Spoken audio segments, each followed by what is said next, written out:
శ్రీ సాయినాథాయ నమః. శ్రీ సాయి సచ్చరిత్రము 45వ అధ్యాయము 7వ రోజు పారాయణము బుధవారము. కాకాసాహెబ్ సంశయము, ఆనందరావు దృశ్యము, కొయ్యబల్ల మంచము. గత 3 అధ్యాయములలోని బాబా దివంగతులగుట గూర్చి చెప్పితిమి. వారి భౌతిక శరీరము మన దృష్టి నుంచి నిష్క్రమించను గాని వారి అనంత స్వరూపము లేదా సాయి శక్తి ఎల్లప్పుడూ నిలిచియే యుండును. ఇప్పటి వరకు వారి జీవితకాలంలోని జరిగిన లీలలను చెప్పితిమి. వారు సమాధి చెందిన పిమ్మట క్రొత్త లీలలు జరుగుచున్నవి. దీనిని బట్టి బాబా శాశ్వతముగా ఉన్నారనియు తమ భక్తులకు పూర్వం వలె తోడ్పడుచున్నారనియు తెలియచున్నది. ఎవరైతే బాబా సమాధి చెందకముందు వారిని చూచిరో వారు నిజముగా అదృష్టవంతులు. అట్టి వారిలోని ఎవరైనా ప్రపంచ సుఖములయందు వస్తువులయందు మమకారము పోగొట్టు కొరనిచో వారి మనస్సులు భగవదర్పణం కానిచో అది వారి దురదృష్టమనియు చెప్పవచ్చును. అప్పుడే కాదు, ఇప్పుడు కూడా కావలసినది బాబా యందు హృదయపూర్వకమైన భక్తి. మన బుద్ధి, ఇంద్రియములు, మనస్సు బాబా సేవలోని ఐక్యము కావలియును. కొన్నింటిని మాత్రమే సేవలో లయము చేసి తక్కిన వానిని వేరే సంచరించున్నట్లు చేసినచో ప్రయోజనము లేదు. పూజ గాని ధ్యానము గాని చెయ్య పూనుకొనినచో దానిని మనఃపూర్వకముగాను ఆత్మశుద్ధితోడను చేయవలయును.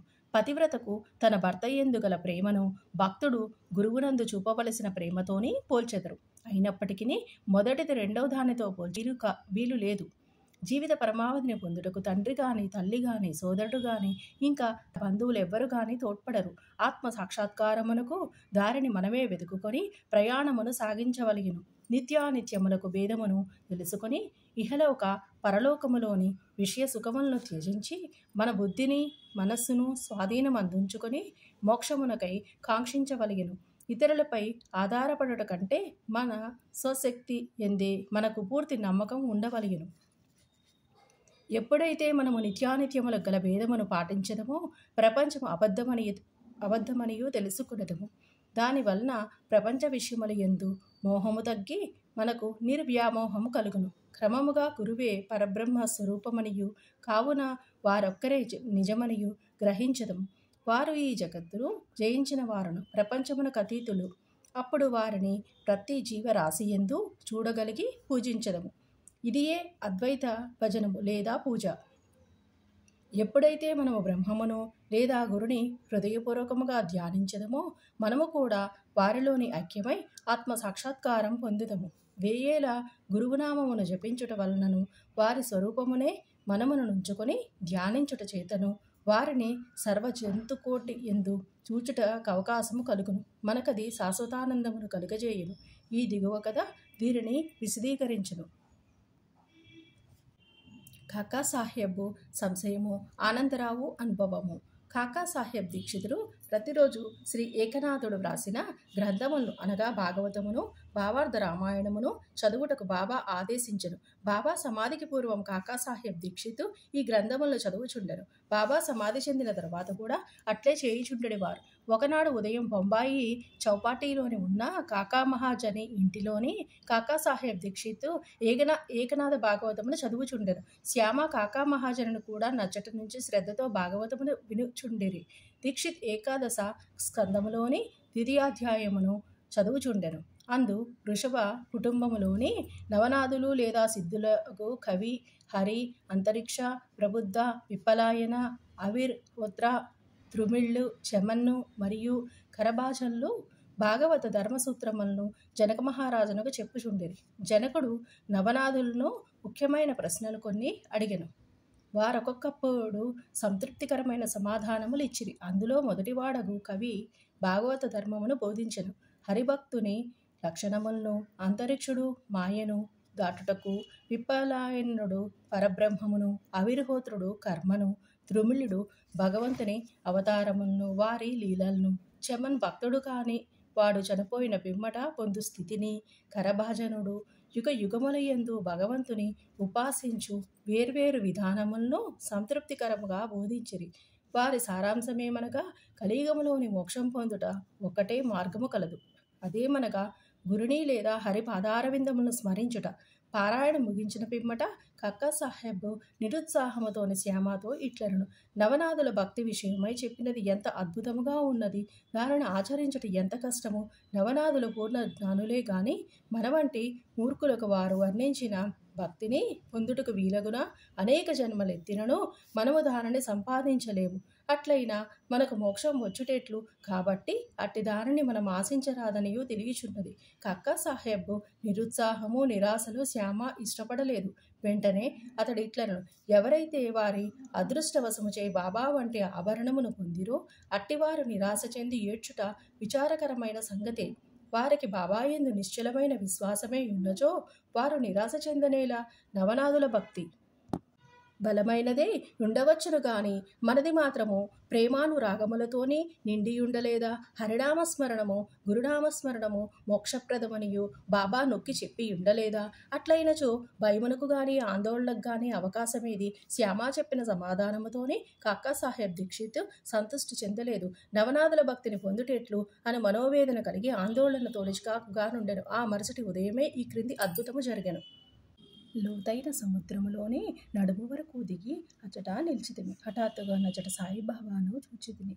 రత్నములు తాపిన చక్కని సింహాసనంపై బాబా కూర్చుని ఉండెను. వారి పాదములు నీటిలోని ఉండెను. బాబా స్వరూపమును చూచి మిగులు ఆనందించింది. అది నిజము వలె ఉండెను కానీ స్వప్నం వలె కనరాకుండెను. దానిని నేను స్వప్నమని అనుకునలేదు. మాధవరావు కూడా అచట నిలిచియుండెను. శ్యామ ఆనందరావు బాబా పాదములపై పడము అని సలహా ఇచ్చెను. నాకు కూడా నమస్కరించవలెనని ఉన్నది, కానీ వారి పాదములు నీటిలోనే ఉన్నవి కనుక నా శిరస్సును వారి పాదములపై నెట్లుంచగలను. నేను నిస్సహాయుడును అని నేనంటిని. అది విని అతడు బాబాతో ఇట్లను, ఓ దేవా, నీటిలో ఉన్న నీ పాదములను బయటకు తీయము. వెంటనే బాబా తమ పాదములను బయటకు తీసిరి. క్షణమైన ఆలస్యము చేయక నేను వారి పాదములకు మొక్కితిని. దీనిని చూచి బాబా నన్ను దీవించి ఇట్లనను, ఇక పొమ్ము, నీవు క్షేమమును పొందెదవు. భయము గాని ఆందోళన గాని అవసరము లేదు. శ్యామకు పట్టుపంచె ఒకటి దానము చేయము, దానివలన మేలు పొందెదవు. బాబా ఆజ్ఞానుసారం పాకడే పట్టుదోవదని తెచ్చిన మాధవరావుకి ఇవ్వవలేననియో కక్కా సాహెబ్ను వేడెను. శ్యామ అందుకు ఒప్పుకొనలేదు. ఏలనగా బాబా తనకు అట్టి సలహాను ఇవ్వలేదు కనుక. కొంత వివాదము జరిగిన వెంబడ కక్కా సాహెబ్ చీట్లు వేసి తెలుసుకొనుటకు సమ్మతించను. సంశయ విషయముల యందు చీటీ వేసి సంశయమును తీర్చుకొనుట కక్కా సాహెబ్ స్వభావము.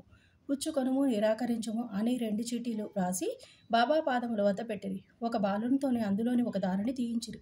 పుచ్చుకొనుము అని చీటీ ఎంచుటచే మాధవరావుకు ధోవతి ఇచ్చిరి. దానిని శ్యామ అంగీకరించను. ఇద్దరును సంతృష్టి చెందిరి. కాకా సాహెబ్ సంశయము తీరను.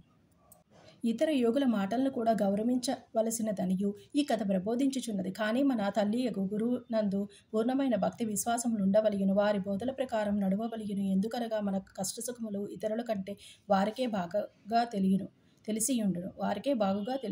నీ హృదయ ఫలకము నందు బాబా చెప్పిన ఈ దిగువ పలుకులను చెక్కుము. ఈ లోకములో అనేక మంది యోగులు గలరు. కావున మన గురువు అసలైన తండ్రి. ఇతరులు అనేక సుబోధలు చేయవచ్చును, కానీ మనము మన గురువు యొక్క పలుకులను మరువరాదు. వేయేల హృదయపూర్వకముగా నీ గురువును ప్రేమించుము. వారిని సర్వస్వ శరణాగతి వేడుము. భక్తితో వారి పాదములకు మొక్కుము. అట్లు చేసినచో సూర్యుడి ముందు చీకట్లు లేనట్లు నీవు దాటలేని భవసాగరము లేదు. కొయ్యబల్ల మంచము బాబాదే, మహల్సాపతిదే కాదు. బాబా షిరిడీకి చేరిన కొద్ది కాలమునకే 4 మూరల పొడవు, 1 జానెడు వెడల్పు గల కొయ్య బల్ల మీద 4 చివరల 4 దీప ప్రమిదలను పెట్టి వానిపై పండుకొనివారు. కొన్నాళ్ళు గడిచిన వెంబట బాబా దానిని విరిచి ముక్కలు చేసి పారవేసిన. ఒకనాడు బాబా దాని మహిమను కాకా సాహెబ్కు వర్ణించి చెప్పుచుండెను.